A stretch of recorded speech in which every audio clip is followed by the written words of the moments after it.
Hello YouTube, on se retrouve aujourd'hui, nouvelle vidéo, plein soleil, on a de la chance. Alors, avant de commencer cette vidéo, donc tu l'as vu dans le titre, vidéo bilan, on va regarder précisément le nombre de kilomètres, 4579 km sur le Forza 750, et du coup je vais te donner mon ressenti, mon avis par rapport à mon utilisation, au comportement, etc. etc. C'est une vidéo qui a été beaucoup demandée. Donc n'hésite pas à liker, partager, commenter et surtout à t'abonner à la chaîne. C'est vraiment les choses les plus importantes pour me permettre de continuer et permettre de développer tout ça. Alors il fait un peu chaud, on va ouvrir un peu la visière. Alors, ce que je peux te dire, alors on a une vidéo qui, là j'ai un parcours, je vais aller jusque sur Paris 15e arrondissement, donc on va avoir du temps pour parler. Alors ce que je peux te dire pour essayer de répondre aux différentes questions que tu m'as posées en commentaire. Nombre de modes de conduite sur le scooter, il y en a, on va les compter ensemble. Là je suis en standard, il y a le rain, il y a le user que tu peux totalement paramétrer et il y a le sport. Alors moi principalement je le conduis en standard. Alors il faut savoir que en fonction des différents modes, ce qui va changer, ça va être la puissance moteur, ça va être la force du frein moteur, ça va être la transmission, donc le passage de vitesse, s'il va être plus ou moins long, si en fait tu vas aller taper dans les tours ou pas, et c'est tout. Ça va être les trois changements qu'on va voir sur les différents modes. Le mode user, donc c'est un mode qui est totalement paramétrable, donc que tu peux mettre absolument comme tu as envie. Moi, le user, je vais me mettre dessus. Ce que j'ai fait, c'est qu'en termes de puissance, je l'ai mis à fond. Donc 3 sur 3. En force de frein moteur, je l'ai mis à fond, c'est-à-dire 3 sur 3. Et au niveau des vitesses, alors il y a 4 grades. Si tous les grades sont remplis, ça veut dire que les passages de vitesse vont être très longs. Et moi je l'ai mis à la moitié pour que la consommation soit pas trop excessive. En fait c'est ça que j'ai fait. Et là on est suivi par un T-Max. Eh ouais mon gars, qu'est-ce qu'il y a? Il fait vraiment bon aujourd'hui hein. Alors ce que je peux te dire également en termes de consommation, donc si je me mets sur le trip au complet, donc celui qui correspond aux 4580 km, j'ai fait en tout 79 litres au 100. Il y a un bug, conso moyenne. Alors attendez, il me raconte n'importe quoi là. En tout cas voilà ce que je peux vous dire sur ma conso généralement. Ce que je vais faire sur mon utilisation, je vais être à 4 litres 4, 4 litres 5, je vais monter jusqu'à 4 litres 7 au 100 km. Alors les données constructeurs je ne les ai plus, je vais te les mettre en incrustation comme d'habitude. Faut savoir qu'au tout début, lorsque j'ai récupéré le scooter, je faisais pas beaucoup de périph et j'étais quasiment à 6 litres, même facilement à 6 litres. Donc bien entendu, dès qu'on est sur une utilisation où c'est que des feux rouges, accélération, bah, ça va consommer beaucoup plus. Que là pour le coup avec pas mal de périph, bah, ça fait baisser la consommation. Et donc là en moyenne, là on peut voir sur les 162 derniers kilomètres, je suis à 4 litres 4 de consommation. On a une Trident sur la gauche, un Tracer sur la droite, et hop on va se coller. Donc en termes de consommation, je vous ai dit à peu près. Et je crois sur la consommation totale hein, sur les 4500 km, je suis à 5 litres en tout.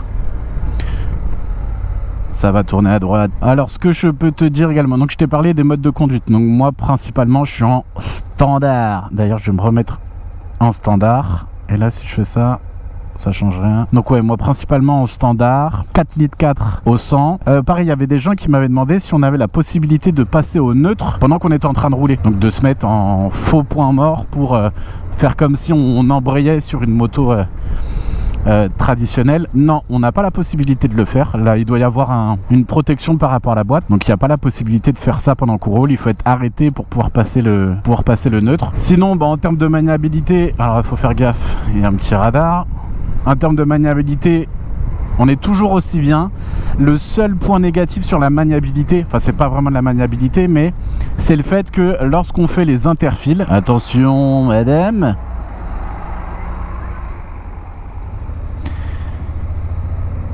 Alors le seul défaut qu'on va avoir, c'est que les rétros, donc ils sont pris sur le carénage, et du coup, ils ressortent pas mal du gabarit. Ils sont un petit peu plus larges que le guidon, ce qui fait que de temps en temps, lorsque nos amis les automobilistes, n'est-ce pas, jouent pas vraiment le jeu et laissent pas nécessairement beaucoup de place, bah, il faut rabattre un voire les deux rétros pour pouvoir passer.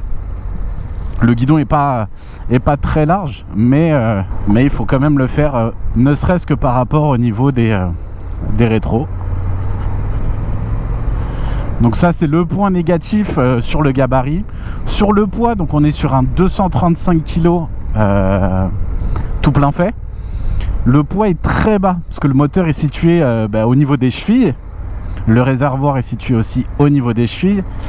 Du coup, le poids, on le sent pas trop. Là où on va le sentir, c'est lorsqu'on doit le manœuvrer à l'arrêt. Par exemple, pour le monter sur la béquille centrale, et il pèse un peu son poids, donc il faut vraiment s'appuyer sur la béquille et le tirer en même temps pour pouvoir le caler dessus.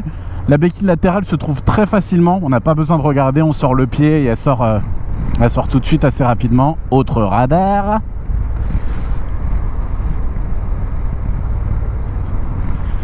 Vous voyez là, il n'y a pas nécessairement beaucoup d'espace. Bon là, en plus il a joué le jeu, il s'est écarté, ça passe facilement. Bon, là en plus on va se faire du périph' un petit peu, donc comme ça on va pouvoir voir la consommation en instantané. Là par exemple en instantané, je suis à 2 litres 1, je suis à 50 km/h, il s'est mis en quatrième, je suis à 2 litres 4, 2 litres 1, donc il consomme pas beaucoup. Après le réservoir, si je dis pas de conneries, on a un réservoir de 10 litres et demi. On atteint le maximum que j'ai pu faire. Après moi j'ai la phobie de la panne d'essence parce que j'ai pas envie de pousser, donc en fait à chaque fois que j'ai la réserve qui clignote, je vais à la pompe, et généralement on dit qu'à la réserve il reste une trentaine de kilomètres. Le maximum que j'ai pu faire avec un plein, donc réserve qui clignote, c'est 230 km. Donc non plus il consomme pas beaucoup, mais le réservoir est pas très grand, donc il faut quand même s'arrêter assez régulièrement à la pompe. Moi ça correspond à peu près à une semaine de taf, sachant que j'ai 30-36 km je crois en tout dans la journée, et donc ça 5 fois on est à peu près aux 200 bornes, et du coup je vais à la pompe toutes les semaines. Alors pareil, ce que je peux vous dire aussi au niveau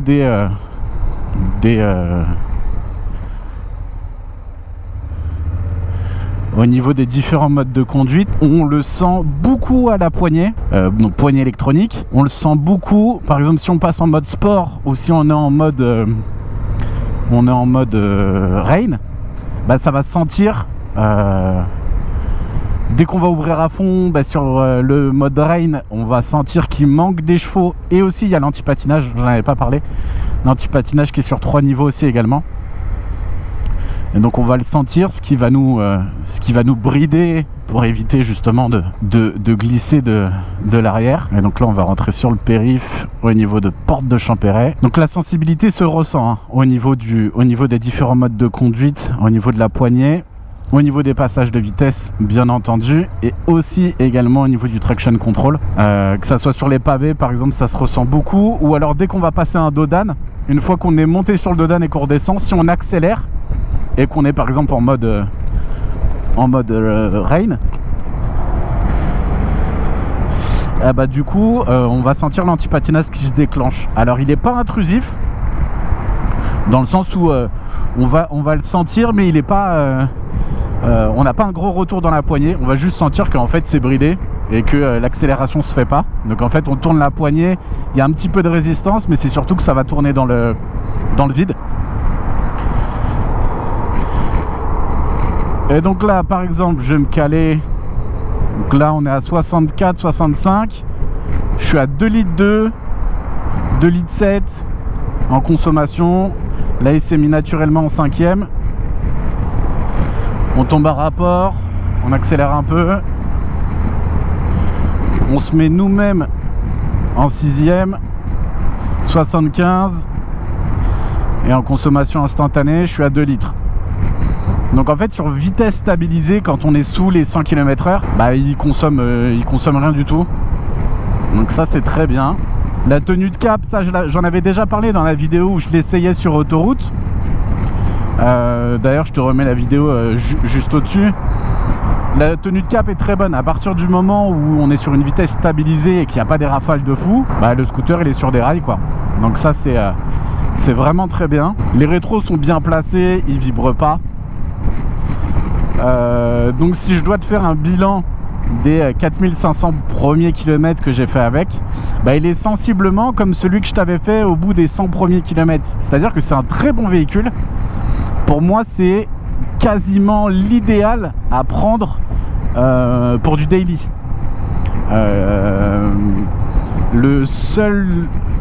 La seule chose qui pourrait être contraignante, c'est son poids lorsqu'il faut le béquiller, débéquiller, lorsque on doit le manœuvrer sur les trottoirs sur Paris ou ce genre de choses.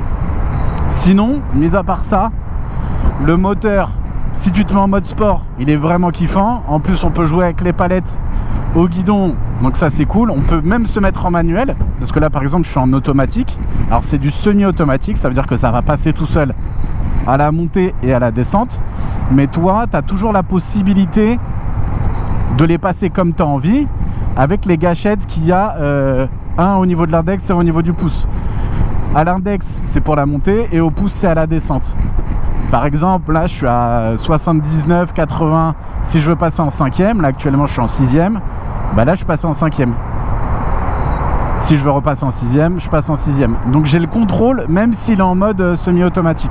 Et après, si on est en mode manuel, bah là, il n'y a que nous qui passons les vitesses. L'ordinateur ne le fait plus, l'ordinateur de bord. Et donc là, on est maître totalement du pilotage. Au niveau de la position des pieds, donc comme moi je vous l'ai dit, 1m80, moi je mets les pieds devant. Je sais pas si tu le vois, là je baisse la tête. Donc moi je mets les pieds devant. J'ai les jambes qui ne sont pas tendues quand je le fais, elles sont légèrement pliées.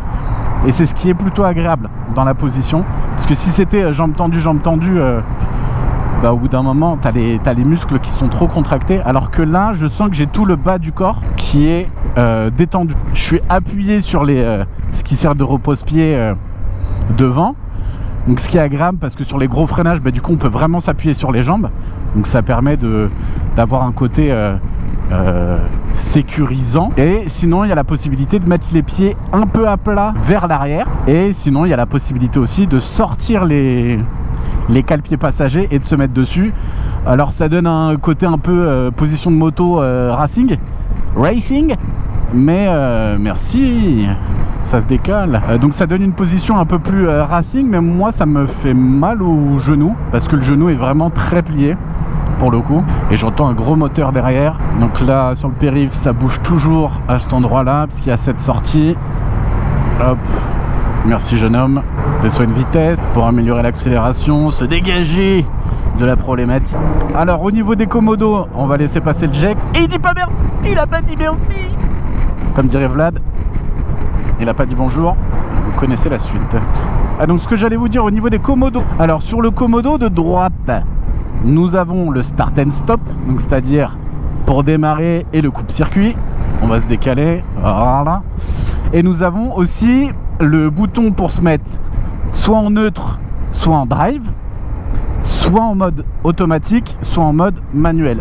Alors faut savoir que de base, dès qu'on se met en drive, il se met en automatique. Et donc c'est à nous de faire la demande de se mettre en manuel. Et en fait on va avoir, au niveau de l'incrustation, au lieu que ça soit marqué D, ça sera marqué M, et donc on sait qu'on est en manuel.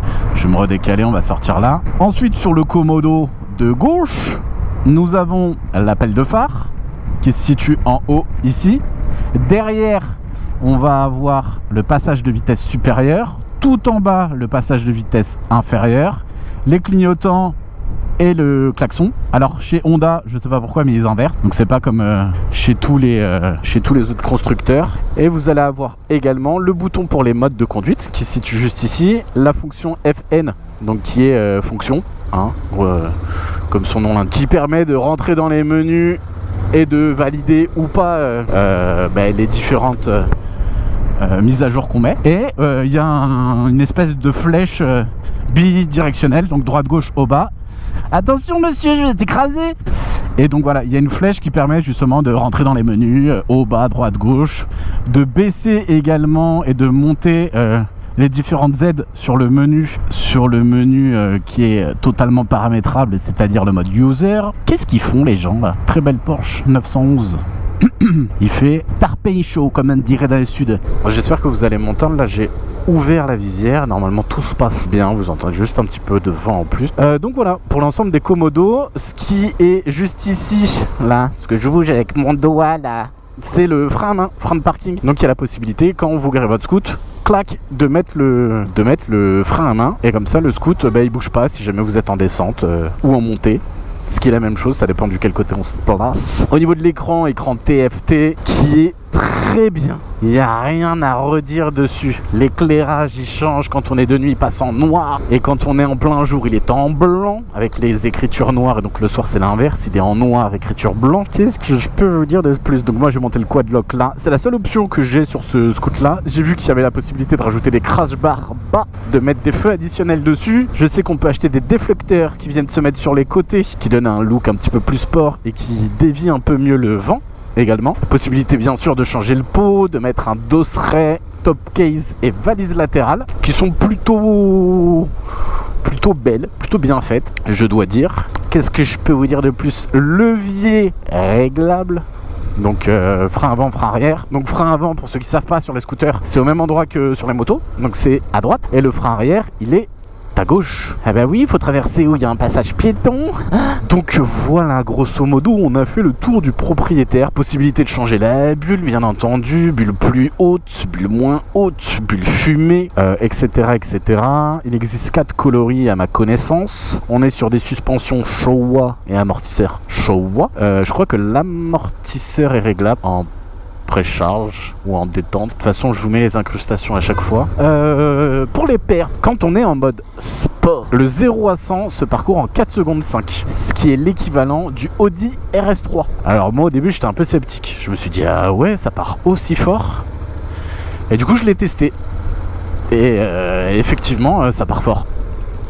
Ça part très fort. Donc je pense que c'est des vrais stats. Oh la Rolls Mazette.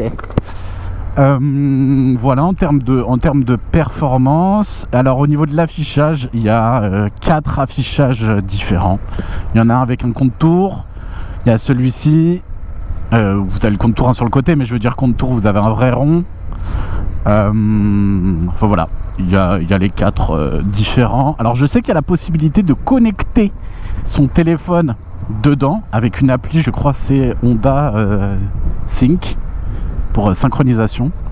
Je l'ai jamais testé et j'avoue que j'en vois pas spécialement l'intérêt parce que généralement je mets mon téléphone sur le support qui est là et que mon téléphone est connecté avec mon intercom, donc je n'en vois pas spécialement l'utilité. Ceux qui l'ont fait, dites-moi si ça rajoute des choses. Est-ce que ça nous projette par exemple le GPS sur l'écran? Sinon ça veut dire que j'ai acheté un support pour rien. Voilà pour le petit tour du propriétaire de ce scooter. Maniabilité pas mal. L'arbre de levier, on dit ça? L'axe de levier? Je sais plus, j'ai un trou. Il est plutôt pas mal. Les demi-tours sont assez... Vu que le scooter est bien équilibré, les demi-tours se font assez facilement. T'as bien compris que je vais pas t'en faire un là tout de suite là. Donc on est vraiment pas mal. Moi je suis très satisfait d'avoir acheté ce scooter là. Par contre il est vrai, daily très bien, mais la moto me manque. C'est aussi pour ça que je vous fais des essais, parce que ça me permet de continuer de conduire des motos. Et j'aimerais avoir une moto à côté. Alors je sais pas encore, je me partage entre est-ce que je me prends une moto type trail off-road, donc pas routière, pour justement aller faire un petit peu de off-road, you know, et sinon est-ce que je me prends plus une sportive et à ce moment-là de temps en temps aller sur circuit, histoire de côtoyer un peu le genou et le bitume. Donc voilà, en termes de perf, donc je vous ai dit moi c'est amplement suffisant. Il fait 58 chevaux quand il est débridé. Bien entendu, il est bridable en A2, donc c'est-à-dire 47,5. Le 58 chevaux, pour moi, c'est amplement suffisant pour la vie parisienne, banlieusarde. Vous voyez, très bien équilibré. Hein. Là, je le conduis qu'avec les jambes, pas besoin de mettre les bras. Que je vous montre, je retire les mains et il va tout droit. Donc pour le coup, très bien équilibré. Donc voilà, donc je me tâte pour le reste. Au niveau de la maniabilité, comme tu peux le voir, il est plutôt maniable et stable. Donc voilà, la moto me manque. Je sais pas encore quel type de moto me manque, mais honnêtement, pour moi, je pense que c'est l'idéal en termes de daily, tout simplement. Je pense que ce qui pourrait être peut-être un petit peu mieux, ça serait le XADV. Pourquoi ? Parce qu'il a une dynamique où il est un petit peu plus haut, donc c'est un petit peu mieux suspendu. Qui dit mieux suspendu, plus de confort, naturellement. C'était là qu'il fallait que je tourne. Donc ouais, mieux suspendu. Donc pour le coup, si je vends celui-là, c'est pour prendre un XADV derrière. Mais il me manquera toujours la moto. Donc à voir. À voir. De toute façon, il n'est pas prévu que je le vende. Je l'ai depuis novembre, le 20 novembre, si je dis pas de conneries. Nous sommes actuellement, il y a la date, le 27 mai. 20 décembre, janvier, février, mars, avril, mai. Donc ça fait 6 mois. En 6 mois, j'ai fait 4600 km. Parce que je suis à 4594. Allez-y, messieurs, dames, bien entendu. Bien à vous. Je vais vous laisser là-dessus. N'hésitez pas à liker, commenter, partager. J'espère que ça vous a plu et que ça a répondu à toutes vos questions. Et nous, on se retrouve très vite. Et s'il y a des questions auxquelles j'ai pas répondu, dites-le moi dans les commentaires. Allez, ciao tout le monde.